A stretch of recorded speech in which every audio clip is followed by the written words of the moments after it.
You ask Tiger to solve. This deals with linear equations with one unknown. The final result is y equals -27. Let's solve it step by step. Group all constants on the right side of the equation. Subtract 10 from both sides.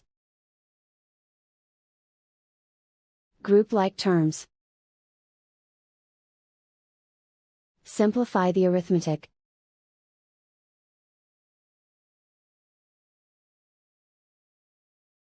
Isolate the y. Multiply both sides by inverse fraction 3/1. Group like terms. Multiply the coefficients.